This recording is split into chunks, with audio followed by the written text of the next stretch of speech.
de um modo geral, mas o Dr. Ricardo Pereira vem desenvolvendo um trabalho nos últimos anos dentro da endometriose que é fantástico. E para quem o conhece sabe que é quase impagável uma conversa com o Dr. Ricardo. E tenho muito prazer em ele ter aceitado esse desafio para nós podermos passar esses dias numa maneira mais leve, que não está sendo fácil, pelo menos para mim não está sendo fácil, não sei para vocês, ficar em casa é um grande desafio.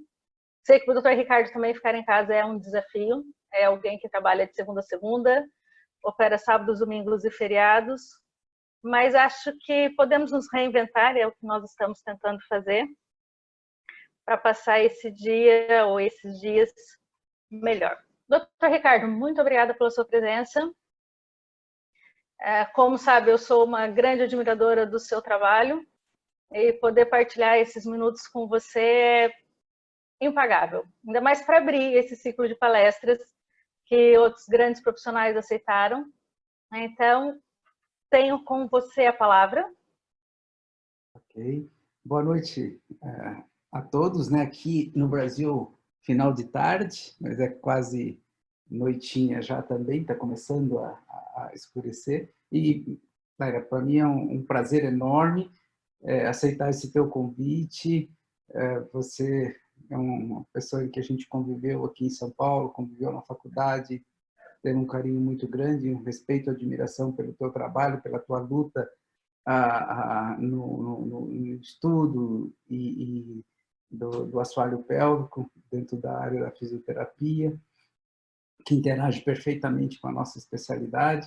Para mim é uma honra, um prazer estar com os outros colegas e muitos que eu tive a honra, né, de conhecer.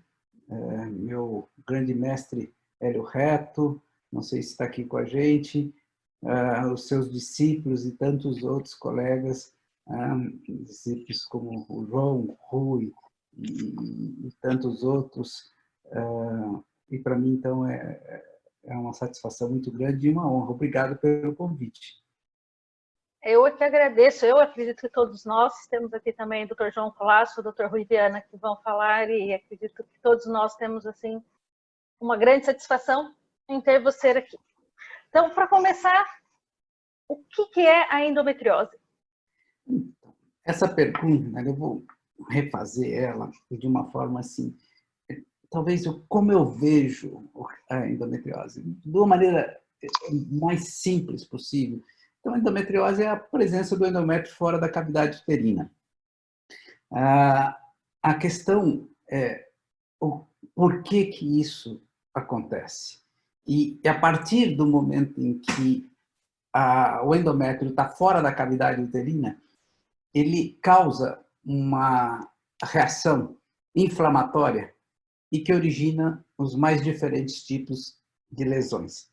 Mas ficando na sua resposta, quando ele está fora da cavidade uterina, onde é que nós podemos encontrar a endometriose? Porque muitas pessoas falam que a endometriose só vai estar no útero ou na camada externa do útero. Mas não é isso que nós encontramos. Te acompanhando em algumas cirurgias, já vi endometriose em vários lugares. Hoje a gente sabe muito bem, 90% das lesões da endometriose aparecem na pelve. 10% além da pelve. E esse 90% a 10% varia muito. Quando eu comecei com a endometriose, nós não tínhamos o olhar para o resto do abdômen, a não ser na pelve. A endometriose nos guiou e nos direcionou a ginecologia para uma amplitude muito grande do peritônio. E hoje nós sabemos que a endometriose anda além da pelve, onde, principalmente para a região do abdômen superior, os locais mais comuns, o apêndice, o ilha terminal, mais especificamente no abdômen superior, nas regiões dos recessos, onde se acumula algo, é onde mais desenvolve essas lesões, principalmente do lado direito, onde está o recesso hepatorrenal, o Morrison-Walsh, no recesso freno hepático no diafragma, onde as lesões também podem se instalar, e a partir dali elas avançarem no diafragma e atingir a cavidade torácica, mais especificamente a pleura, ou às vezes o pericárdio. Então, a endometriose ela é uma doença que pode se manifestar de várias formas em vários locais. Mas a mais comum é a pelve feminina e alguns raros casos e algumas menos frequentes situações em órgãos que a gente jamais imaginaria que um dia ia encontrar uma endometriose atingindo o mediastino, o coração, a pleura, ou mesmo a cavidade torácica, ou até fora da pelve, na parte de extensão dos membros inferiores, como a gente tem alguns casos documentados. Então, é uma doença, como se diz, continua enigmática, cuja etiologia ainda não sabemos ao certo, nenhuma teoria corresponde à realidade, de todas, a razão de todas as lesões, cuja história natural ainda está para ser descrita, a história natural da doença, quando ela começa, como ela se desenvolve em geral, e por que ela atinge uma progressão em algumas das pacientes e outras não. Temos uma dificuldade ainda muito grande em termos de amplitude do diagnóstico e também continua sendo uma patologia que nós não temos ainda uma medicação que trate as lesões. Nós temos medicações que tratam os sintomas. Então, olha só que doença, que enigma, que dificuldade, que desafio que é a endometriose para nós médicos e para a vida da mulher, que é uma doença de extrema prevalência. Estima-se que Eu não 10%... queria usar nada disso para falar de Covid, mas nós estamos ouvindo tudo isso de uma doença há pouco tempo. O Covid é mais ou menos isso também, né? O coronavírus nós não sabemos de onde vem, nem como tratar. Então, com isso a gente ainda consegue ver que é possível, mesmo sem saber a causa, tratar a doença. Agora, que coisa interessante, porque o Covid é novo. O próprio nome diz, a endometriose talvez seja a doença mais antiga da humanidade. Os primeiros papiros descobertos que falam sobre patologia, sobre doença, que foram desvendados no Egito, eles já mostravam as mulheres queixando de dor no período menstrual. O próprio pai da medicina, Hipócrates, ele referia uma atenção muito grande às mulheres que sentiam dores durante o período menstrual. E ele dizia que elas tinham que engravidar cedo e várias vezes para poder amenizar os sintomas. Então, é uma doença antiga em que, ao longo de toda a história da humanidade, ela continua ainda trazendo muito desafio e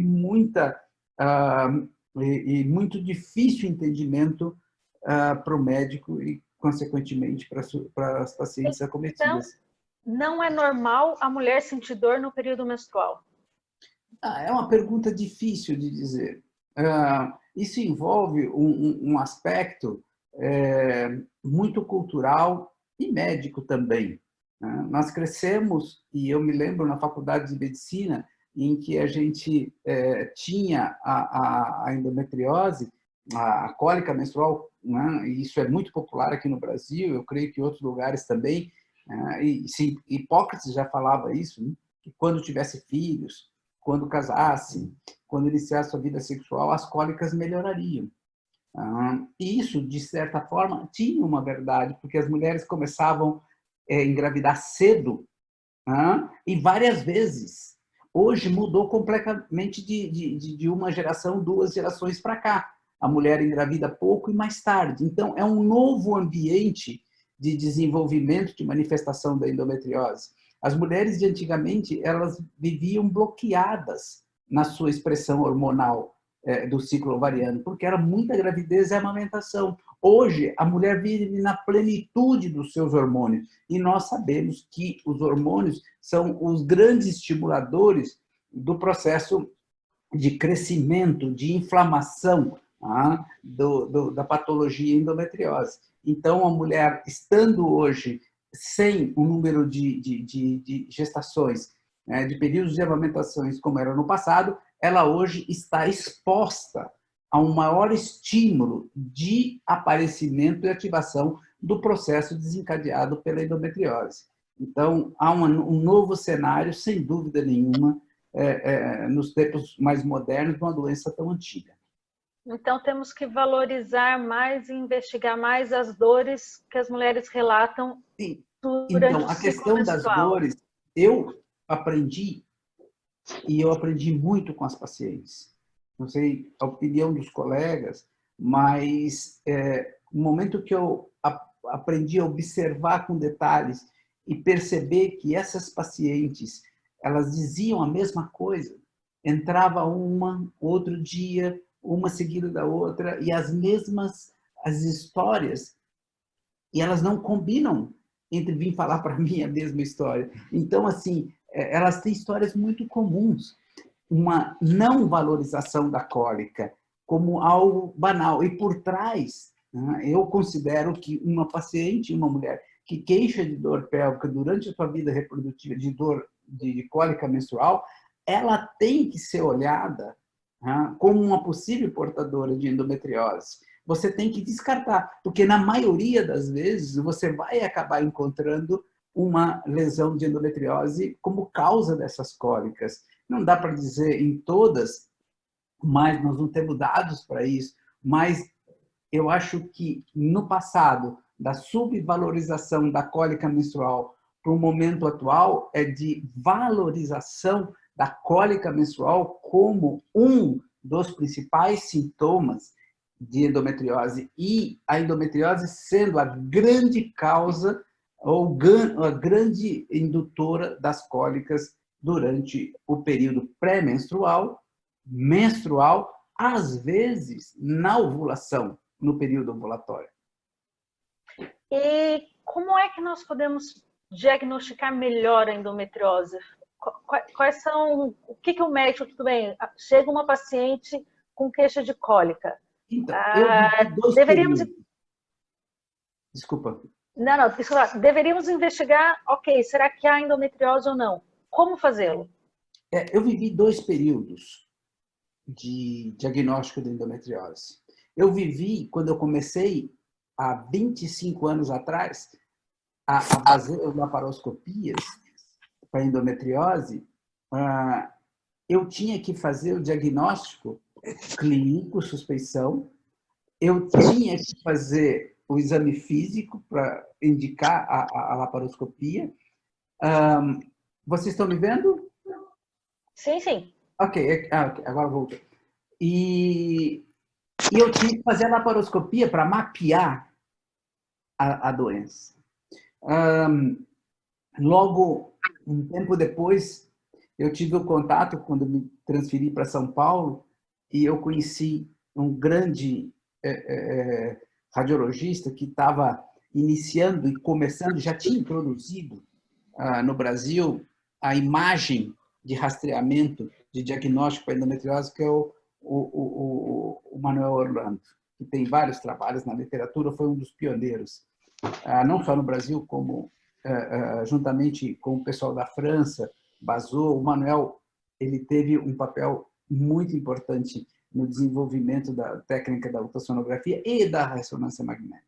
E eu passei a viver um outro universo, que era o diagnóstico pré-cirúrgico, e com a possibilidade de fazer o planejamento mais adequado para a cirurgia. Então, nós saímos de um diagnóstico antes, que era de suspeição clínica, para um diagnóstico laparoscópico, e a imagem hoje, ela nos trouxe um mapeamento maravilhoso sobre a identificação das lesões, da grande maioria das lesões, seja pela ultrassonografia, seja pela ressonância magnética, com algumas particularidades entre uma e outra, mas um radiologista experimentado que tem experiência na endometriose, ele pode nos mapear e nós irmos para a cirurgia com um planejamento realizado, com um consentimento do paciente sobre o que nós podemos fazer.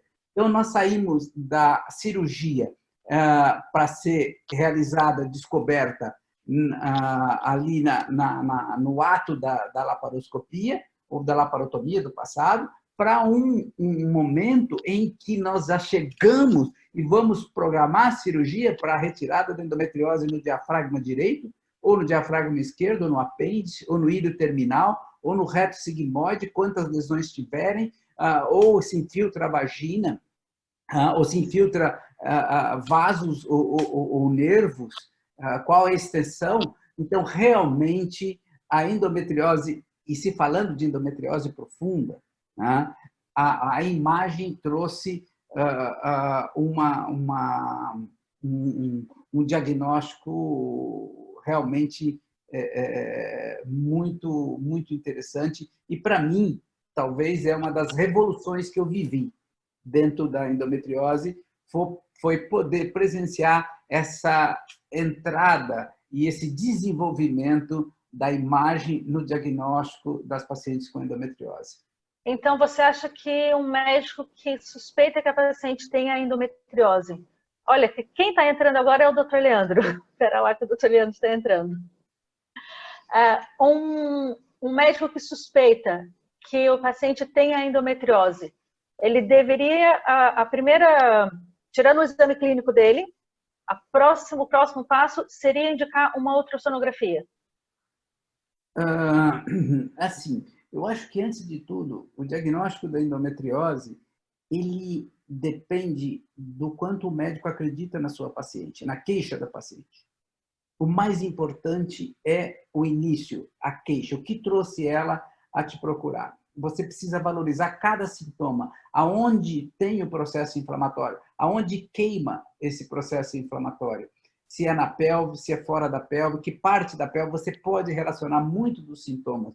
Qual a repercussão sistêmica que isso traz para as pacientes? Nós podemos ver e podemos conversar sobre isso, mas acreditar, a anamnese é ponto importantíssimo na suspeita. O exame físico direcionado. Eu fui educado, e muitos de nós, eu acredito, né? Os colegas, eu gostaria de ouvir a opinião também, esse é um bate-papo. Eu fui educado na medicina para fazer um exame especular, em que coloco o colo e visualizo o espéculo e visualizo o colo uterino. Neste momento, esse exame tradicional, eu já escondo o fundo de saco, o fórnice vaginal. Eu já tampo a endometriose, se ela está, e se ela é possível ser visualizada. Então, nós precisamos nos reprogramar e examinar o fórnice vaginal posterior, o fundo de saco de Douglas, olhando pela vagina, procurando a endometriose. Então, é uma mudança. O exame de toque, que nós sempre aprendemos na faculdade ou na residência, era tocar para ver o colo, não tem que tocar para sentir o fundo de saco, para tentar identificar espessamentos que possam sugerir e correlacionar com o sintoma da paciente. O próprio exame abdominal nos dá informações interessantes do ponto de vista do processo inflamatório. E, juntando isso, uma boa anamnese, o exame físico detalhado e um exame de imagem, o Leandro vai nos falar, com certeza, coisas muito interessantes sobre a possibilidade da imagem nas endometriose profunda. Você pode, hoje, ser guiado por um diagnóstico bastante preciso, o que facilita o entendimento da patologia e o planejamento para um tratamento adequado, inclusive quando o tratamento não está dando certo, quando nós não estamos conseguindo aliviar os sintomas terríveis que essa doença pode determinar, nós podemos saber exatamente como está indo essa lesão. Então, o diagnóstico de imagem, eu vou mais além. Eu digo e falo para o Manuel, para o Leandro, para os radiologistas que a gente trabalha, a história natural da patologia endometriose tem que ser reescrita pelos radiologistas, pela imagem, no momento em que você... Porque nós não podemos abrir as pacientes e olhá-las frequentemente, mas você pode monitorar com uma ressonância, com um ultrassom, desde a adolescência até ao final da vida reprodutiva, e você saber que uma doença que acomete o intestino, que foi diagnosticada aos 38 anos, ela começou aos 22 anos, mas foi diagnosticada aos 38. Então, não ter a ideia de que é uma manifestação tardia, mas é uma manifestação mais precoce, porém diagnosticada tardiamente. Então, a história natural desta patologia, ela pode ser reescrita através dos exames de imagem. Então, nós precisamos há um entendimento que o exame de imagem só vai conseguir detectar uma endometriose mais avançada, que não vai conseguir encontrar pequenos focos. Isso, não, é uma questão de desenvolvimento, assim como a cirurgia. Você pode só fazer uma cirurgia de lise de aderência, de tirar focos, de cauterizar. Todo desenvolvimento tem as etapas. À medida que você vai adquirindo expertise no assunto, você vai avançando na cirurgia. Na imagem é a mesma coisa. À medida que o radiologista vai adquirindo, ele vai chegando a um diagnóstico cada vez mais preciso, encontrando lesões que ele não via antes. Então, a formação do examinador com imagem, seja ressonância ou ultrassom, na endometriose, ele tem condição de crescer, desenvolver e não só diagnosticar o endometrioma de ovário, que é geralmente mais fácil de visualizar, mas sim identificar uma lesão no fórnice vaginal, invadindo a muscular, a mucosa, ou mesmo indo em direção aos paracérvicos, aos plexos nervosos, enfim, ao compartimento anterior, a bexiga, as camadas da bexiga, enfim, a parte intestinal, é uma progressão. Então, o exame de imagem, ele pode diagnosticar, ele só não pode diagnosticar as imagens de endometriose superficial. Isso, os exames de imagem têm ainda uma limitação muito grande. Mas o nosso grande problema chama-se endometriose profunda. E endometriose profunda, a imagem, sim, pode ter um papel fundamental no entendimento e no diagnóstico, no planejamento e, consequentemente, no tratamento dessas pacientes.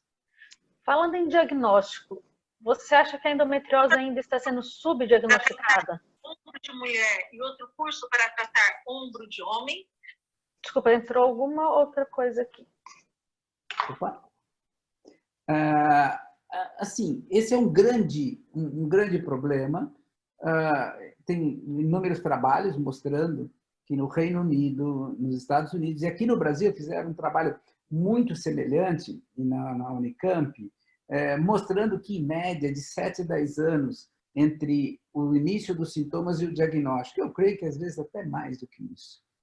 Então, há um tempo muito grande entre o início dos sintomas, o sofrimento, até a chegada do diagnóstico. Isso a gente vê, gostaria de ver a opinião dos nossos colegas que estamos juntos hoje, mas é uma constante no nosso consultório. Histórias longas de queixas e de não valorização dos sintomas, não só de cólica, mas também os sintomas que a paciente possa vir estar apresentando e não ser valorizado. Então, é uma conjunção. Quais são esses sintomas? Quais são esses sintomas que tanto a paciente quanto o médico podem prestar mais atenção? A dor pélvica crônica da endometriose é clara. O que mais?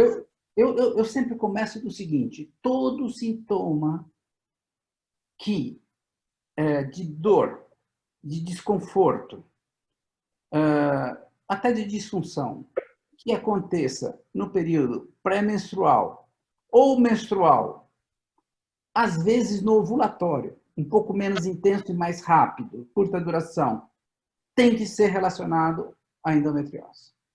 Porque quando o estrogênio sobe, a progesterona cai, o estrogênio, enfim, onde há a inflamação. Então, qualquer sintoma, seja ele E aí nós deixamos de falar da cólica.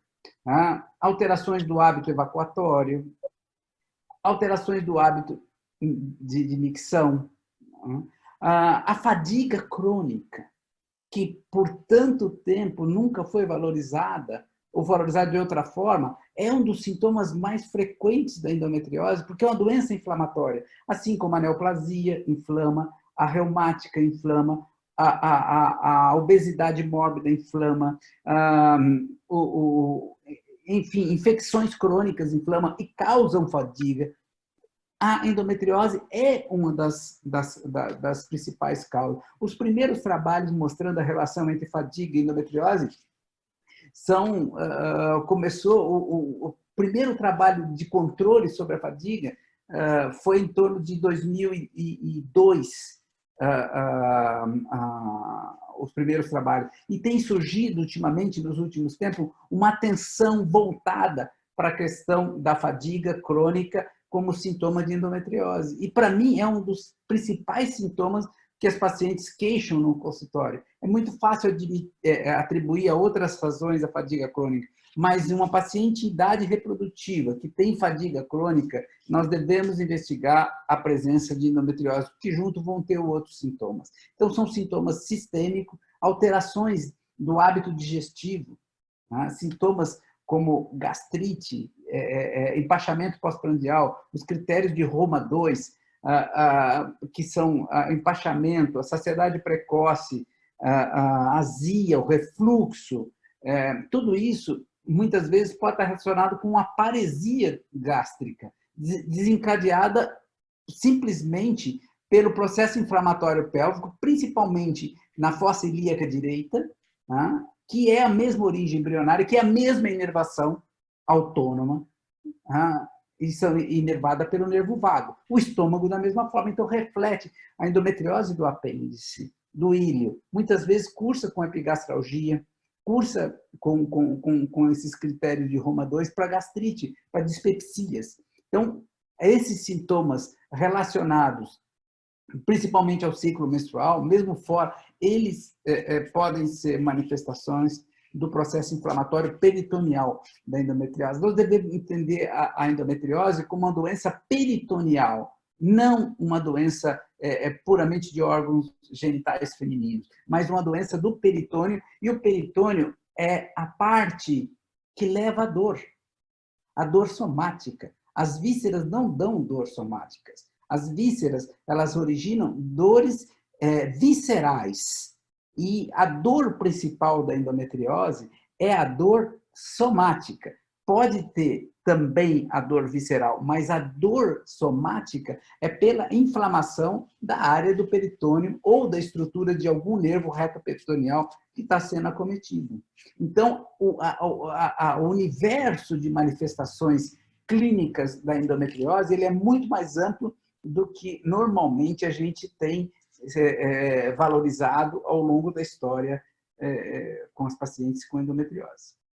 E como nós podemos fazer para ter um diagnóstico mais precoce da endometriose? Para essas mulheres não sofrerem até os... A mulher menstrua entre 14 e 16 anos, e às vezes mais cedo, 12. Tem mulheres que sofrem até os 30, 40 anos com a endometriose e muitas vezes sem nem saber que tem uma endometriose. Como pode ser a atuação médica? Não sei, sinceramente, não tem dados na literatura que eu conheço de profilaxia, de prevenção de endometriose. Não, mas o diagnóstico precoce. Diagnóstico precoce é você usar os recursos, atenção, anamnese, o exame físico. É não desvalorizar a queixa da dor da paciente no ciclo menstrual. Seria isso? E sempre valorizar, desde a adolescência. Tem vários trabalhos na literatura, o David Redwine foi um dos pioneiros que centrou essa visão para a adolescência. Hoje tem vários trabalhos mostrando, e eu gostaria até de ouvir os colegas, até pode a gente trocar uma ideia e não somente Doutor João, doutor Rui Isso. E doutor Leandro. Essa questão da adolescência e do diagnóstico precoce, como vocês encaram isso?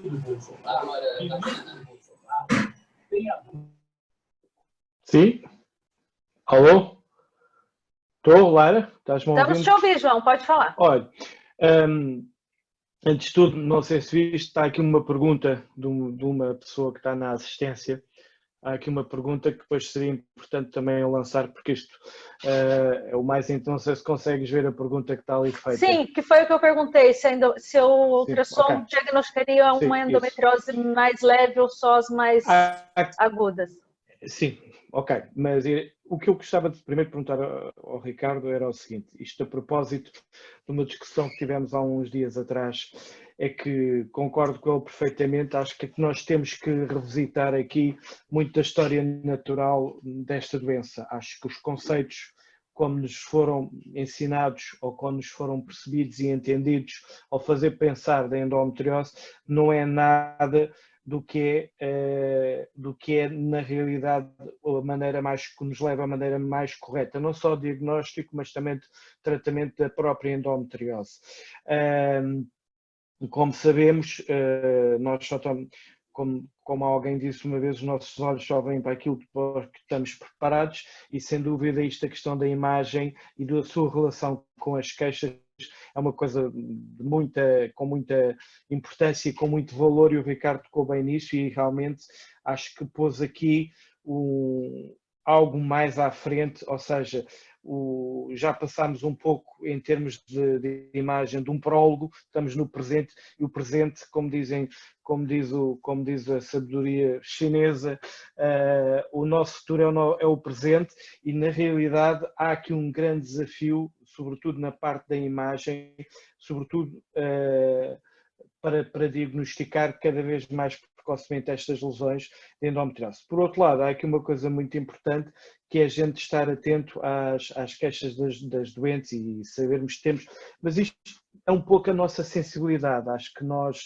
quando estamos abertos e temos quando estamos focados nesta patologia, mais facilmente mudamos o nosso mindset e mais facilmente ficamos atentos e fazemos um esforço, pelo menos isso falo por mim, fazemos um esforço maior de tentar diagnosticar estas doenças. Se calhar da experiência que tive, estando apenas uns dias juntos com o Ricardo, consegui perceber que só de pensar que aquilo que é coisas muito simples, como a fadiga crónica, pelo menos e alguma sintomatologia, que muitas das vezes pode ser interpretada como inespecífica no dia-a-dia,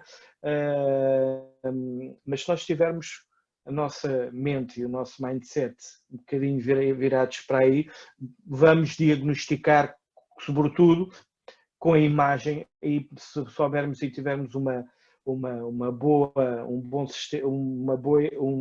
apoio da imagem, se calhar diagnosticamos mais facilmente e cada vez mais endometriose. Só para terminar, existe aqui também outra coisa que é bastante importante, que é a questão do todo o conceito e de todo o que é que significa para todos nós hoje em dia o tratar a endometriose. O tratar a endometriose, como o Ricardo mostrou e mostra facilmente, e disse logo no início que as terapêuticas que existem, sobretudo médicas, servem para aliviar sintomas. O tratar a endometriose, como o Ricardo faz e nós tentamos fazer também, é simplesmente retirar todas as lesões de endometriose. Tem que haver uma sistematização e claramente a imagem vai nos ajudar muito nessa sistematização, sabemos o que é que vamos à procura. Rui? Eu queria fazer umas perguntas ao Ricardo, falar um bocadinho, quebrar aquela ideia de que quando há endometriose é uma doença para sempre, porque é uma doença que vai recidivar, é uma doença que responde mal à cirurgia porque mais tarde ou mais cedo vai acabar por acontecer novamente, e de facto a nossa presença em São Paulo mostrou que não é assim, e portanto vimos doentes com o Ricardo operados há muitos anos, sem um único sintoma, com endometriose profunda, muito avançada, em que de facto a resposta cirúrgica foi, não sei se de 100%, porque não vi os doentes antes, mas eu diria que quase. A pergunta que faço, Ricardo, é, quando lemos alguns artigos sobre o tema, nomeadamente a cirurgia de intervenção no ovário, há autores que defendem que endometriomas pequenos não se deve operar. Portanto, se tiver menos do que 4 centímetros, não operamos, se for só quando são endometriomas maiores ou quando conseguimos medicamente controlar esta doença. Eu sei que com pílulas, no fundo, para controlar os sintomas, também não devemos avançar logo para uma intervenção cirúrgica. Esta ideia, muitas vezes pré-formada, para mim, mudou completamente depois de ter estado no centro de Santa Joana, no centro de tratamento de endometriose, que venho com uma visão diferente da doença e da maneira de diagnosticar e de a tratar.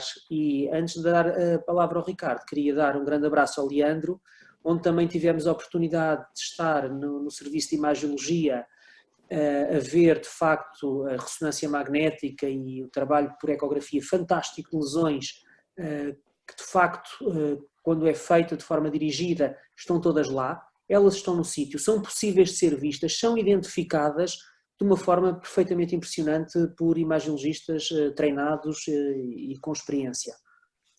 Eram estas questões que eu tinha, Ricardo, para já. Eu vejo assim a questão do endometrioma, porque o endometrioma sempre foi, para se a gente for ver no início, na época do Sampson, na época do Cullen, no John Hopkins, que foram que vieram os primeiros clínicos cirurgiões da endometriose, eles conheciam duas endometriose. Uma era a endometriose do septo reto vaginal, que o nome septo reto vaginal vem de lá de 1916, com os primeiros trabalhos do Cullen, né? Porque via na vagina, fazia o exame especular, e aqueles casos totalmente avançados, lá que pegavam forte, tinha lá endometriose, era visível no exame físico, não tinha exame complementar.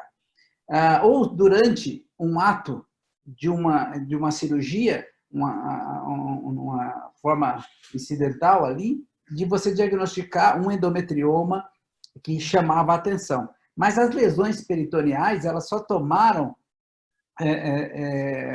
conhecimento mesmo dos primeiros trabalhos na década de 1980, que são as lesões atípicas. Então, eram as lesões peritoneais, o endometrioma e o septo reto vaginal.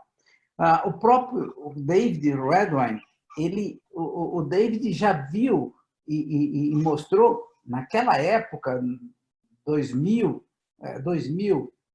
que o endometrioma é uma doença tardia. Quando nós temos endometrioma, em 80% das vezes, nós temos uma doença avançada. Isso ele via na laparoscopia, porque o David me disse, ele não acreditava, e não acredita tanto. Ele encerrou a carreira dele como cirurgião, sem ter um bom radiologista com ele. Então, ele diagnosticava tudo durante a cirurgia. Ele ficou encantado quando ele esteve aqui no Brasil, há 5 anos atrás, e viu o que se fazia. O Leandro, o Manuel, a Luciana e a Alice faziam com o diagnóstico. Então, assim, ele já mostrava que o endometrioma é uma doença. Em 80% das vezes, tem outras doenças, outras lesões mais graves. Eu acho que o endometrioma é um sinal tardio da doença, numa boa parte das vezes. Então, você esperar e tratar a questão da endometriose baseado num órgão ou numa parte só, eu desviei desse raciocínio e eu vejo a paciente como um todo, e não simplesmente o endometrioma dela. É uma doença que tem muitas manifestações. Então, os trabalhos que mostram, os trabalhos clássicos lá da fertilização, se nós tratamos o endometrioma, melhoramos a fertilidade ou não, melhoramos a FIV ou não. Mas ele está falando só do endometrioma. Por trás tem uma doença toda extensa. Como é que ele pode avaliar só um dado, que é o endometrioma, sendo que 80% das pacientes têm endometriose severa? Então, eu acho que precisa ser enquadrada num todo, um tipo de lesão, a idade, o desejo reprodutivo, tudo isso precisa ser visto. E uma paciente que chega jovem para mim com endometrioma, que seja de 2 centímetros, para mim chama atenção, ela tão jovem já tem um endometrioma. Ela deve ter uma doença peritoneal uma profunda, extensa, e ela tem que ser passada por uma avaliação. Além disso, hoje, uma das coisas importantes é os nossos meios de avaliar corretamente a reserva ovariana, porque o grande problema do endometrioma é como a gente lidar com a retirada desse endometrioma. Isso. Eu digo sempre, depois de, ver tanta endometriose em tantos diferentes locais, em tantas pacientes, a cirurgia mais complicada do ponto de vista de decisão para mim é o endometrioma.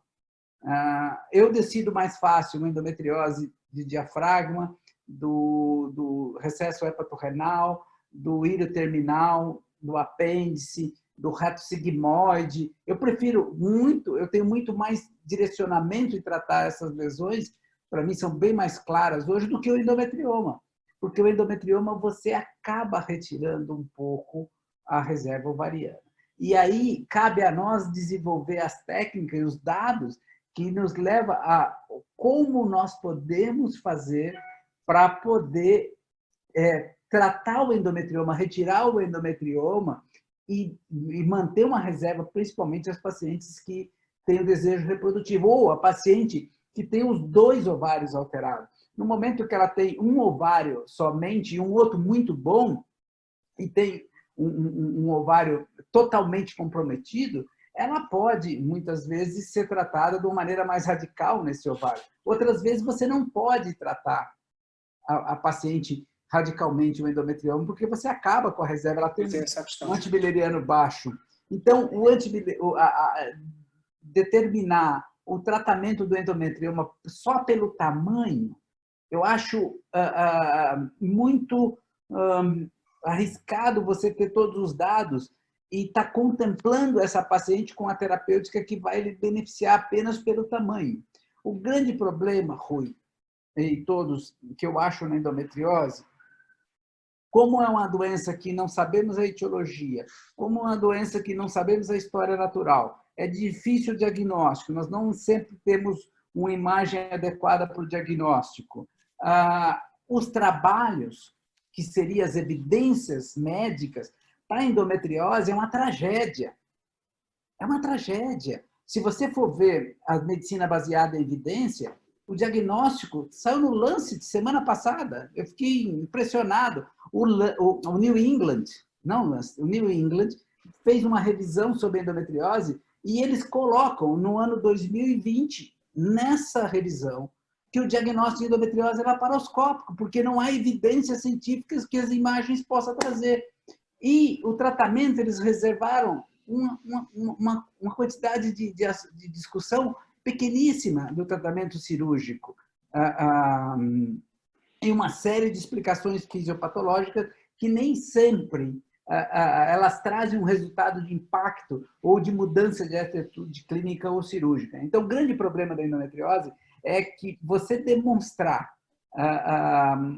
medicina baseada em evidência, uma doença que não tem etiologia, não tem o diagnóstico correto, não tem tratamento. Nós não temos um tratamento clínico, um medicamento que age e destrua uma lesão de endometriose. Tem, que você bloqueia, mas você não desaparece. Com tanto tratamento, diz que é uma doença crônica. Não é uma doença crônica porque não foi tratada. Porque no momento que ela é tratada, ela não se torna crônica.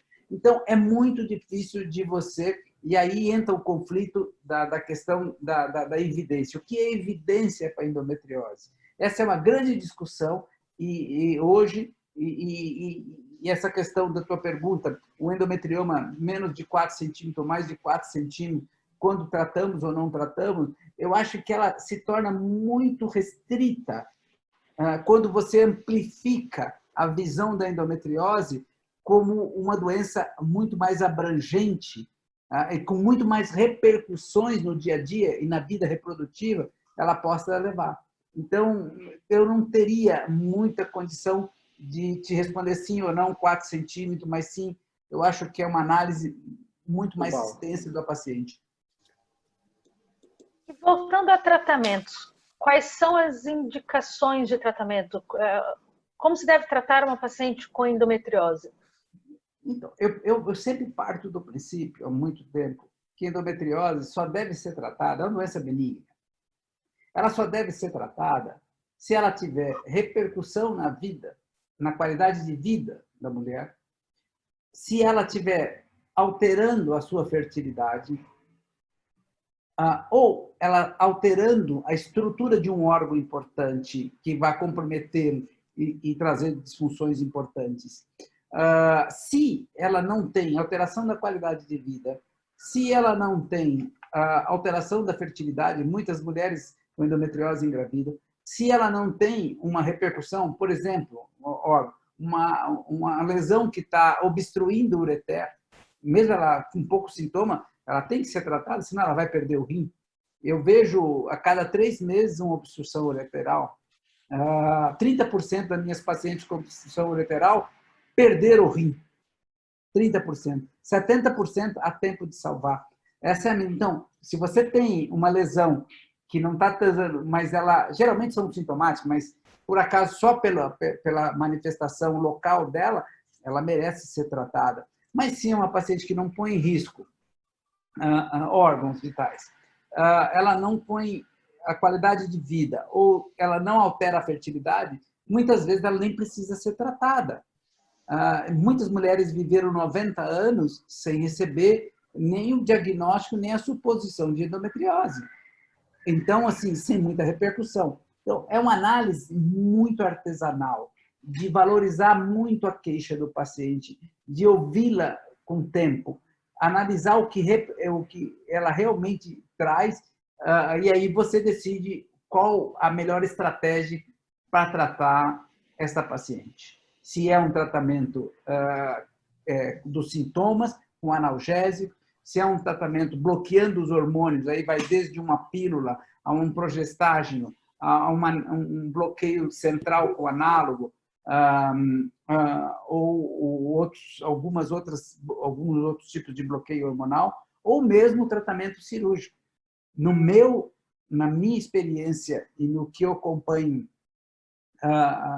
eu sou hoje assim muito defensor de quando você pode tratar cirurgicamente, você tem uma chance muito grande, não são todos os casos, mas a grande maioria dos casos você pode trazer uma outra qualidade de vida e resolver realmente a questão da endometriose de uma forma duradoura e não como algo que volta, que trata, enfim, e que você tem que conviver com aquilo.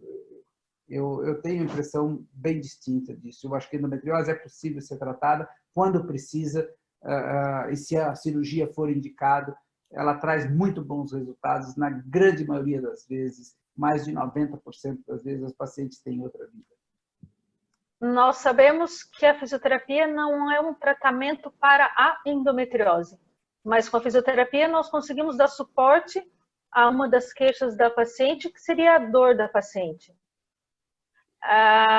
Até que ponto vale a pena manter essa paciente com a endometriose sem fazer o tratamento cirúrgico, que também, ao meu ver, é um tratamento que resolve a queixa, os outros vão bloquear, e até que ponto nós tentamos essa coisa mais conservadora, que na verdade não é o tratamento, é manter a patologia como ela está, com o mínimo prejuízo para a paciente, e até que ponto vamos falar, não, é melhor a cirurgia, vamos avançar para o processo cirúrgico. Eu acho que não existe só um método, e quando você escolhe e consegue entender os mecanismos fisiopatológicos da manifestação da doença, você tem várias maneiras de agir. A fisioterapia é conhecido o papel dela importante não só na questão do trabalho, na questão de determinados tipos de dores, mas também no próprio restabelecimento, muitas vezes, dessas pacientes, quando são submetidas a procedimentos cirúrgicos e, principalmente, determinados tipos de endometriose infiltrando nervos autônomos na pelve, e a fisioterapia ela pode ter um papel importante na recuperação, no restabelecimento, inclusive no acompanhamento, no tratamento de pacientes que, se por acaso tiver alguma sequela autônoma, principalmente do aspecto da função intestinal e da função de micção dessas pacientes, é um papel importantíssimo. Então, ela Sim, sempre... a fisioterapia no pós-operatório ela é realmente uma grande mais-valia para paciente, seja na parte autônoma e também na parte somática. Os músculos do pavimento pélvico podem diminuir a força no pós-operatório, ela pode ter maior dificuldade não só na contração, mas muitas vezes no relaxamento, levando a uma hiperatividade muscular. E a fisioterapia no pós-operatório, com certeza, ela é muito bem indicada e ajuda a qualidade de vida dessa paciente muito. Eu acho que no momento que nós entendemos e avançarmos na questão da neuropelviologia, que é importantíssima na questão da endometriose, né? E entendermos melhor as funções dos nervos somáticos, do sistema nervoso somático e no sistema nervoso autônomo, nós podemos encaixar cada tipo de terapia para seu tipo de manifestação específica, se é uma alteração autônoma ou se é uma alteração somática. As alterações somáticas, a fisioterapia, ela tem como uma ação mais direta. As alterações autônomas, ela age mais como auxílio, como coadjuvante ali na função evacuatória, na parte que diz respeito à fase ativa, né, que ela tem o comando. Mas se tem uma alteração no sistema nervoso autônomo, com uma alteração na inervação autônoma do reto baixo, do reto médio, e ela passa a ter uma constipação autônoma, as SES ficam paradas, com ou sem fisioterapia. O que manda é o reto contrair, mas ele não tem inervação mais. Então, a fisioterapia vai ter a sua dificuldade para agir. Mas, por outro lado, se ela age na parte somática, ela pode sim ajudar no restabelecimento dessas disfunções, seja causada pela doença. Eu tenho pacientes, e isso é bem conhecido, pacientes que foram,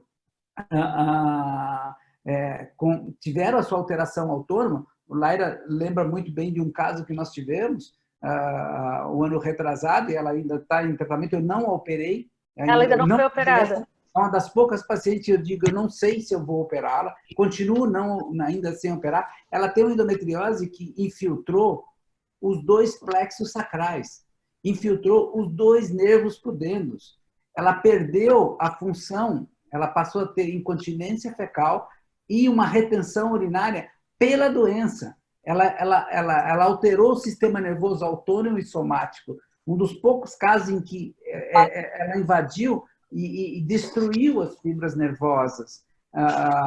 E a tua ação em termos do pavimento pélvico com essa paciente específica foi de uma validade muito grande. Nós seguramos o processo inflamatório com medicamento, ela continua com a doença, ela continua recebendo a medicação, e o processo todo de tratamento ajudou ela a ter uma outra qualidade de vida. Ela desistiu da maternidade e ela continua, e nós ainda estamos observando, e enquanto ela estiver bem, eu vou manter ela por um tempo, porque ela pode, inclusive, no tal grau de invasão, de alteração do sistema nervoso autônomo e somático, que a cirurgia pode até agravar isso também. Então, esse é o grande desafio do cirurgião na cirurgia com infiltração dos nervos, é onde você pode ir em ajudar e aonde você não pode ir para agravar um problema autônomo.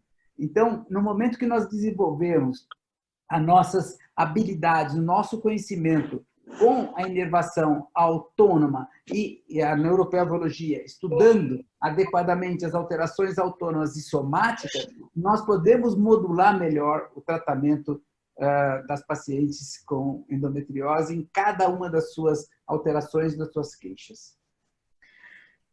Bom, não sei se mais alguém tem alguma pergunta. Doutor Ricardo, já a nossa meia hora, para variar, nunca é meia hora. Já estamos aqui há uma hora. Os colegas têm mais alguma pergunta, alguma coisa que tenha ficado sem falar? Fiquem à vontade. Rui, João? Olha, Lara, há aqui uma pessoa que tem que eu um pouco colocou novamente outra pergunta, não sei se queres dar a primazia. Deixe-me ver. Tem uma Carol Sobral, Catarina Sobral. O Leandro ainda está connosco? Então, amanhã vamos falar com o Leandro e podemos retornar a esse tema, mas realmente ela quer saber se consegue ver na endometriose com a ultrassom todos os estádios da endometriose, desde o primeiro até o quarto, ou só no quarto estágio da endometriose, que ela não acha que o ultrassom pegue a endometriose no começo, no estádio 1, 2 ou 3. Aí começa, exatamente aquela questão. Se você for ver pela medicina baseada em evidência, você vai ver a resposta, vai estar de acordo com o que ela acha, porque isso é dentro da literatura. Se vocês assistirem o Leandro amanhã, e eu trabalho com ele há 10 anos, e vejo os diagnósticos fantásticos que é possível fazer, e não só o Leandro, o Manuel, aqui que a gente conhece, tem na Itália, tem na França, foram os pioneiros, nos Estados Unidos, alguns serviços estão começando a fazer, principalmente o lado da ressonância, e a gente tem no Rio de Janeiro também a Alice Brandão, em alguns locais do Brasil, pessoas com grande expertise no assunto, eles fazem um verdadeiro mapeamento da doença. Eu, no começo, eu chamava o Manuel de Manuel MAP. Ele era um mapeador das endometriose, porque ele me mapeava todas elas antes da cirurgia. Dificilmente sai uma coisa ou outra. É diferente da doença superficial. Essa realmente é mais difícil. Mas o que mais se tem é profunda, não é superficial. Então, endometriose profunda é sim. Amanhã vocês podem ver com o Leandro as maravilhas que é possível ser feita hoje e se ficar esperando a medicina baseada na evidência de controle, de trials, nunca é um exame igual ao outro, é uma doença que nunca é igual a outra, são doenças diversas, manifestações diversas, diagnósticos. É muito difícil você ter uma evidência. Vai ser muito difícil nós termos uma medicina baseada em evidências, porque nós não temos tantos Leandros para chegarem nessa medicina baseada em evidências. Precisamos. E evidência não é só como se preconizam um grau alto de evidência, a boa observação, o bom trabalho observacional, com dados corretos, com análise correta, traz. Agora nós estamos vendo o Covid. Nunca se chutou tanto a evidência para fora. Não, vamos tratar com cloroquina, não há evidência, não há isso, mas todo mundo está tratando, todo mundo está dando azitromicina, todo mundo, e não tem, em pouco tempo, todo mundo está querendo uma evidência que é difícil. Então, a observação bem feita, ela vai poder ser feita na endometriose, principalmente por se tratar de uma doença que nós não temos a história natural, que nós não temos a etiologia, cujo não temos um medicamento que haja. Então, é muito complicado. Ricardo, se você me dá só um tempinho, é só para dar boa noite para o doutor Hélio, porque o doutor Hélio acaba de se juntar a nós. Não sei se ele consegue dizer, vamos ver se eu consigo. Ele está sem som. Mas, doutor Hélio, boa noite, espero que esteja gostando. Manuel. Doutor Ricardo já te agradeceu aqui no começo. Desculpa, Rui, pode falar. Não, ia só dizer, Lara, que há aqui uma pergunta que eu acho que é interessante, que sei que há alguns grupos que associam, além da terapêutica cirúrgica e do tratamento cirúrgico, a uma boa fisioterapia no pós-operatório, como o Dr. Ricardo já falou há bocado. Levantam aqui a questão sobre o papel da nutrição no controle dos sintomas. Tem alguma experiência disto, Ricardo? Então, ultimamente tem havido assim, muita sugestão do ponto de vista de nutrição anti-inflamatória, uma série de dietas que podem trazer o alívio ou interferência na endometriose. O que acontece, o que eu vejo, e às vezes é uma confusão, é que por ser uma doença peritoneal inflamada, qualquer coisa que distende o abdômen piora a dor. Se muitas pacientes que usam uma alimentação que distende, que fermenta, carboidratos, muitas vezes com uma certa intolerância, ela vai distender mais e vai ficar mais inchada, mais gases, vai doer mais. Se ela faz uma dieta hiper restrita de carboidrato, de lactose, muitas vezes, ela tem um abdômen mais tranquilo, ela sente menos dor. Não quer dizer que a nutrição está agindo na doença. Nós não temos nem medicação, nem nutrição, nada que faça a não ser diminuir o estrogênio e colocá-las em menopausa, que vai aliviar a inflamação. A inflamação da endometriose ela é modulada pelo estrogênio. Se você baixar o estrogênio, você baixa a inflamação. Se você baixar a inflamação, você baixa a repercussão e a dor.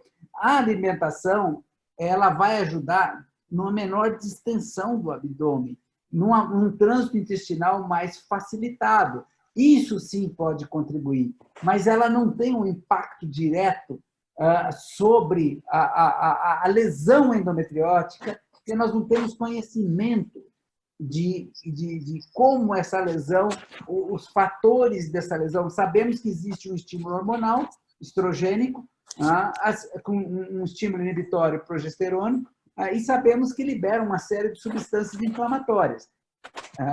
Como modular a substância inflamatória é muito difícil. Eu já vi isso aí o Covid. A inflamação. Como modular essa inflamação e diminuir o grau? É complicado. Nós não temos conhecimento à altura ainda de ter uma relação direta como nós temos no estrogênio. Desliga o estrogênio, acaba o sintoma da endometriose. Na grande maioria das vezes. Tirou o estrogênio, quer fazer um teste, bloqueia estrogênio zero, desaparece a endometriose e o restante não é. Então, assim,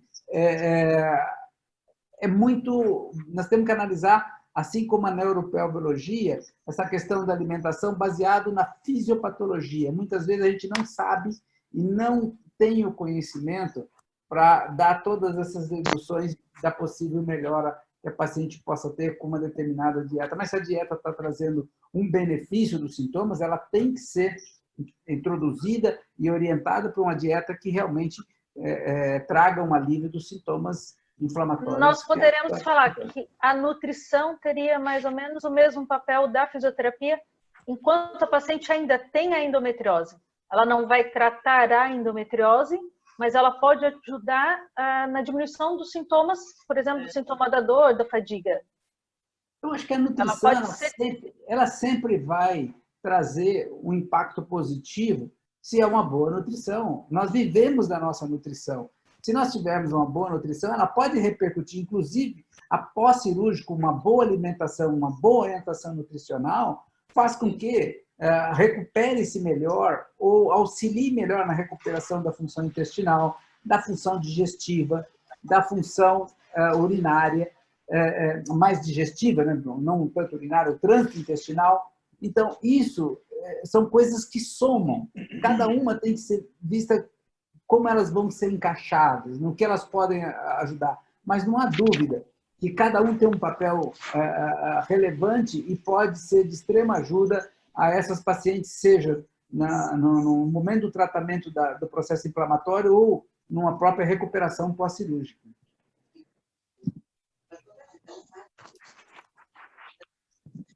Doutor João, doutor Rui, ou mais alguém, tem mais alguma pergunta? Não. Tenho aqui um texto, parabéns, muito esclarecedor, parabéns, doutor Ricardo, muito obrigada. Para concluir, aquela pergunta que a gente sempre ouve e que já foi, acho que, citada aqui pelo doutor Rui. A endometriose volta ou a endometriose não volta? Você direto. Quando eu tenho uma persistência da lesão, a paciente que eu operei, ela volta, eu sempre analiso da seguinte forma. Eu não tratei como eu gostaria de ter tratado, ou a doença voltou. Eu nunca vi uma doença voltar nas minhas pacientes. Eu já tive que reoperar mais de uma vez, mais de 2 vezes, porque ficou lesão. No momento em que nós tratamos e limpamos essa doença em toda a sua extensão, a minha experiência mostra que não existe recidiva, existe persistência. Nem todas eu pude tratar e curar, mas as que eu tive que reoperar, e hoje, graças à videolaparoscopia, que você pode gravar todas as cirurgias, você deve fazer uma reavaliação da sua cirurgia, revisar ponto por ponto. Hoje mesmo eu estava revisando as minhas pacientes com endometriose de diafragma e vendo os casos que persistiu. São todos casos que ficou lesão. Aquelas que você retira toda a lesão, elas estão todas livres do sintoma da endometriose diafragmática. E as que persistem foi porque ficou. Quando você retorna ao filme, você vai ver, você começa a ver lesões que na hora você não valorizou. Você estava preocupado com a dificuldade, com isso. Uma lesão menor, ela pode ter deixado. E aí não é recidiva, é persistência da lesão. É muito mais fácil para o cirurgião dizer voltou do que dizer eu não tirei. As minhas pacientes, eu digo, a tua lesão não voltou. Eu deixei, eu não consegui, eu não vi, não foi possível tirar toda a lesão. E hoje, graças à imagem, isso nós temos feito há muitos anos, nós podemos mapear antes essa cirurgia, ela tem um mapeamento, ela é feita a cirurgia, 3 meses depois ela volta para um outro mapeamento. E aí você vai ver se a tua cirurgia foi boa. Outro fator importante é não dar medicamento pós-cirurgia, porque senão você não sabe se a tua cirurgia foi efetiva. Então, nós temos por rotina não dar medicação. Ela não recebe um medicamento pós-cirurgia. E aí nós vamos ver se ela melhorou realmente com a cirurgia, porque se eu bloqueio ela do ponto de vista hormonal, eu não sei se a minha cirurgia surtiu efeito. Ela tem que melhorar com a cirurgia. Então, com a ausência de medicação e com um bom exame de imagem, você vai saber se ela foi tratada cirurgicamente e de forma adequada. Essa é a minha filosofia de tratamento com as pacientes com endometriose. Toda vez que tem uma paciente que eu tenho que reoperar, eu vou rever a fundo quantas vezes necessário as imagens da cirurgia e muitas vezes eu consigo ver, encontrar que, na verdade, ficou lesão e não que foi totalmente removida. A lesão já estava lá, ela não voltou. Ela só não foi retirada durante o processo cirúrgico. Exatamente. Eu acabei de ver um caso muito interessante em que eu operei em 2014. E essa paciente tem um ultrassom depois, feito por uma pessoa extremamente experiente, e mostrado que não tinha lesão nenhuma. E ela me aparece agora 6 anos e meio depois com uma lesão na bexiga. Tudo contra o que eu poderia imaginar.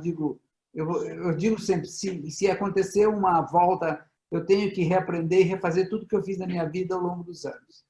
Eu digo, não é possível, vou ver. Peguei o filme dela de 2014 e comecei a olhar e ver. Ela estava começando uma lesão no peritônio vesperino. Eu retirei toda a lesão, ou quase toda. Num dos bordos ficou uma pequena areazinha que, a partir dali, ela só tem 6 anos e meio depois uma lesão de 2 centímetros na bexiga. Dá para ver no filme a persistência dessa lesão. Era uma lesão pequena, que com o tempo, dependendo de cada endometriose, tem uma progressão. E ela está agora com 2 centímetros só na bexiga. Foi o único local onde ficou não meio centímetro de uma lesão no peritônio, na junta muscular da bexiga, e ela desenvolveu essa. Então, eu podia dizer, nossa, voltou a endometriose agora na bexiga. Não, eu digo não. Foi ela estava lá. Manipulada a bexiga, foi só que uma pequena área que ficou aqui e que desenvolveu esse tipo de lesão 6 anos e meio, ao longo de 6 anos e meio, não é de uma hora para outra. Eu uso essa filosofia e esse tipo de raciocínio para tratar as minhas pacientes com endometriose cirurgicamente. Não sei se mais alguém quer fazer alguma pergunta. Não, Doutor Hélio, diz? eu não sei se ele tem o som ligado. Eu vou ver se eu ativo aqui. Doutor Não sei Hélio, o se senhor estão a consegue nos escutar. ouvir? Estão a escutar? Estamos, sim, Ah. senhor. Dr. Hélio. Então, boa noite. Ricardo, Manuel, há muitos anos atrás, quando eu trabalhava com John Rock, lá no John Hopkins, e foi onde eu adquiri as minhas primeiras noções que a endometriose também acontecia na população portuguesa, em casos de infertilidade, normalmente. Aprendi uma coisa fundamental. O John Rock, há muitos anos atrás, ele achava que a endometriose eram células que se espalhavam por todo o peritoneu. Em certos lugares evoluíam mais rápido, em outros ficavam. Quando você me fala em lesões mínimas que ficaram, que não foram diagnosticadas na primeira cirurgia, e que passados 6 anos você encontrou agora na bexiga, por exemplo, eu me lembrei do Rock. De fato, eu acredito que a endometriose é uma doença celular. Nós conseguimos tratar aquilo que nós vemos. E mesmo com toda a tecnologia moderna, se você é das pessoas, se não for o melhor,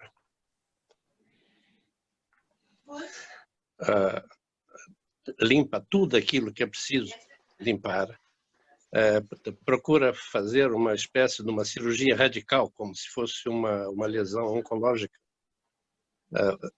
Você retira tudo, mas ainda não conseguimos ver a nível celular. Eu acredito que ainda faltam talvez estudos com o tipo washing que nós fazíamos para diagnosticar se havia células oncológicas a nível do peritoneu. Eu acho que talvez um washing a tentar diagnosticar células endometriais a nível do peritoneu. Fica como sugestão de uma observação muito antiga e que pode talvez explicar a recorrência da doença. Boa noite e desculpe o atraso, mas só agora que eu consegui. Obrigada, doutor Hélio. Ter você presente é sempre um prazer, não sei se para todos, mas para mim é um grande mestre e que é sempre muito bom ter por perto. Doutor Ricardo, o que tem de resposta para o doutor Hélio? Olha, eu passei os últimos anos, 20, 25 anos, que eu mais vejo, que eu mais olho e observo, chama-se endometriose. Quando eu conheci David Redwine, que me abriu os olhos para a ressecção da lesão, ele dizia que se existe um tratamento é você remover a doença. E eu fui nessa direção e realmente as coisas foram se confirmando. Em que quando você remove a lesão, você tem um benefício duradouro para a grande maioria das pacientes. Essa questão das pacientes quando tem recorrência, eu aprendi com meus casos, com as minhas anotações, com os meus arquivos. Eu tenho praticamente quase a totalidade das minhas pacientes que eu operei na vida, eu tenho gravada. Quando eu preciso, eu vou e recordo 1, 2, 3 vezes, quantas vezes eu operei, eu tenho elas. Passei a fazer fotos durante toda a cirurgia, o que me facilitou bastante, é mais prático. Então, a paciente termina a cirurgia com 500, 600, 800 fotos. Durante toda a cirurgia, eu vou fazendo fotos. Então, isso me ajuda muito. E essa volta a observação é aquilo que o Hélio falou. Você trata o que você consegue ver. E muitas vezes a gente não vê durante a cirurgia. Eu tenho um número grande, nós temos hoje, eu levantei aqui agora, vai dar perto de 80 pacientes com endometriose do diafragma. É uma quantidade assombrosa de pacientes. Muitas delas são pacientes antigas minhas, que eu já tinha operado. E que agora que eu fui diagnosticar endometriose do diafragma. Aí eu digo, agora você tem, muitas delas tinham, ou eu fui ver uma passagem, dava para ver uma coisa lá no diafragma e não foi vista adequadamente. É uma manifestação, talvez, uma das mais tardias da endometriose, é o diafragma. Então, assim, nós não estamos inventando doença, elas estão lá, nós estamos aprendendo a enxergá-las, nós estamos aprendendo a tratá-la. Uma ligação com outros órgãos, os órgãos vão perdendo mobilidade e vão perdendo a função. Há muitas mulheres que têm dor de menstruação. Desculpe, não estou ouvindo. A pergunta? Mais alto. Tem alguém a fazer uma pergunta, só que o som não está muito claro. Então, se você escrever a pergunta, a gente consegue ler melhor do que te ouvir. Então, uma coisa muito importante é você documentar muito bem o abdômen. Durante a cirurgia, o João, o Rui viu, nós fazemos um inventário completo de toda a pelve, de todo o intestino delgado, do apêndice, da válvula iliocecal, das goteiras parietocólicas direita e esquerda, das flexuras hepática esplênica, do recesso hepatorrenal. Quase 40% das pacientes, quase 45% dos que eu levantei até agora aqui, com endometriose do diafragma, tem endometriose do Morrison-Pausch. Então, assim, Hélio, você que viu o John Rock, hoje, que estudou tanto a endometriose no fundo de saco, lá com os implantes que ele fazia, de coelhos, etc., onde para o líquido peritoneal tem mais desenvolvimento da endometriose. Se a gente olhar para cima do abdômen, no recesso hepatorrenal, a metade dos pacientes com endometriose do diafragma tem implantação no Morrison. Então, assim, é uma doença enigmática, difícil, mas alguma coisa move esse líquido, alguma coisa espalha. Eu já fui do David, da questão da embriogênese. Hoje eu vejo como uma dinâmica muito de líquido na cavidade. E não quer dizer que é da menstruação. Eu não acredito na menstruação retrógrada, porque eu opero paciente que eu operei há 15 anos, há 20 anos, e elas continuaram menstruando, porque eu não bloqueio, e elas voltam para fazer esterectomia por adenomiose, e elas não têm implante peritoneal, e elas continuavam menstruando.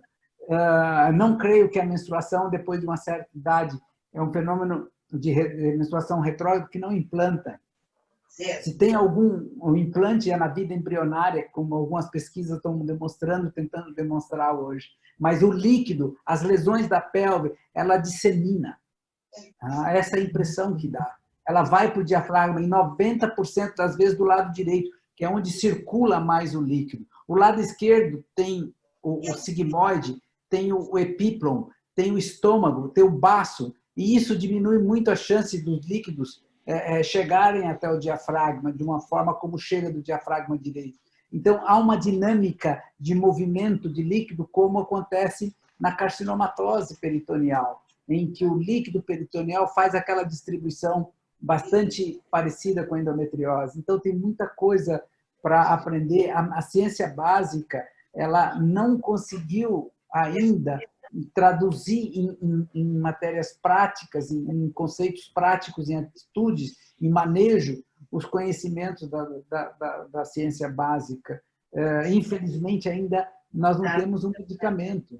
Então, a nossa observação de cada clínico, de cada exame físico, cada exame de imagem agora, e os cirurgiões que documentam bem as suas cirurgias, façam análise crítica, é o melhor ensinamento que pode existir nos tempos atuais.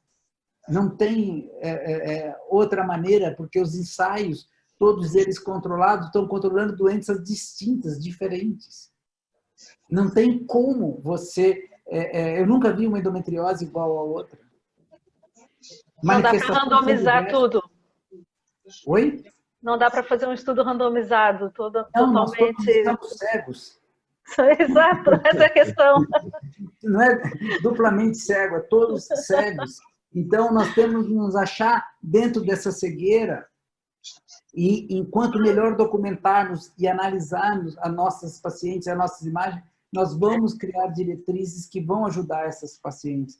Porque, infelizmente, o que as pacientes com endometriose no mundo têm obtido é um bloqueio hormonal, um constante uso de medicamentos para dor, para as dores neuropáticas e sem um tratamento tão efetivo, porque nós não temos conhecimento ainda para tratar de forma total e ampla a endometriose. Essa é a grande verdade.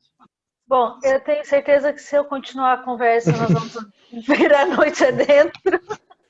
Conhecendo o Dr. Ricardo, quando eu conheço, a gente começa isso, e depois um caso vem outro, e acabamos por nunca terminar. Mas já são aqui 10h30 da noite. Eu acredito que vocês também precisem ir dormir, ou quem está no Brasil. Eu quero agradecer. E, doutor Ricardo, quanto tempo demora para uma paciente poder sair à rua depois da sua cirurgia? Não me põe em situação difícil, porque você desse jeito vai me criar um problema médico legal. Não, para vocês que não conhecem a foto, o doutor Ricardo e essa grande equipe, eu agradeço imenso. Eu fui operada da minha endometriose em dezembro de 2018. E eu fui tão bem cuidada pela equipe, que o meu primeiro jantar depois da cirurgia, a equipe toda se reuniu para ter certeza de que eu não passaria mal. E saímos... Coincidentemente, a minha alta foi no dia do jantar de Natal da clínica. E eu costumo dizer que nenhum paciente poderia estar em melhores mãos do que sair do hospital e jantar com a equipe cirúrgica inteira. Lá, com certeza, se eu passasse mal, eu estava sendo muito bem atendida. A alimentação depois de uma cirurgia dessa, doutor Ricardo, quanto tempo a paciente tem que fazer jejum? Não, é que a gente mudou, isso aí foi o mundo todo tem mudado frequentemente, né? Aquelas situações em que havia a cirurgia da endometriose ou qualquer cirurgia intestinal, e o jejum antes e depois, é o protocolo ERAS que nós introduzimos já há muitos anos, e a paciente, se quiser comer no mesmo dia da cirurgia, após uma ressecção intestinal, ela pode comer intestino grosso, tá? Reto sigmoide. Se ela quiser comer no mesmo dia, ela come no dia seguinte, o que ela quiser, se ela sentir vontade, ela pode comer. Nós não temos jejum mais, a não ser o delgado. O delgado, ele tem que ir, porque ela vai distender, ela vai fazer um íleo. Mas o intestino grosso, como no teu caso, como você está já demonstrando aí, eu posso ter a liberdade de dizer, a Laira, ela estava no segundo dia de pós-operatório numa churrascaria após uma retsigmoidectomia.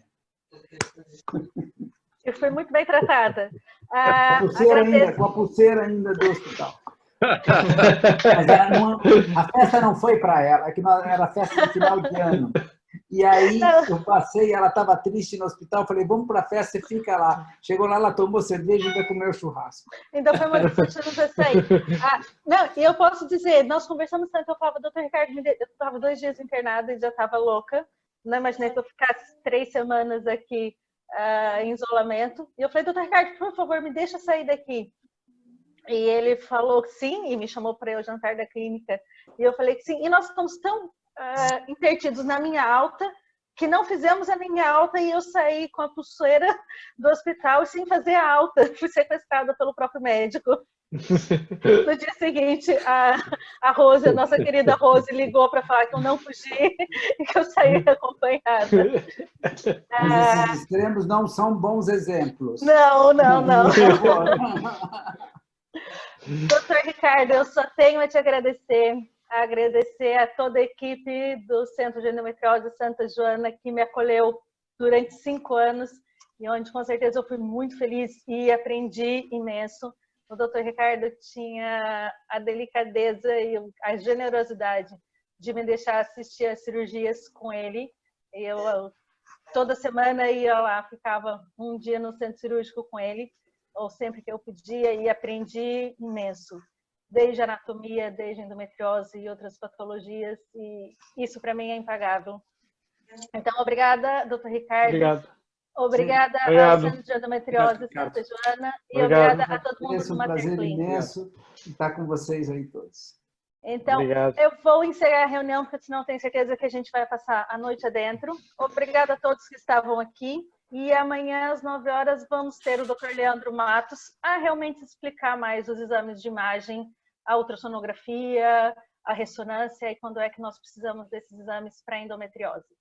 Uma boa noite para vocês, ou um bom fim do dia para quem está no Brasil e até amanhã. Até amanhã. Deus. Deus. Adeus. Tchau. Tchau, tchau. Tchau. Adeus. Deus.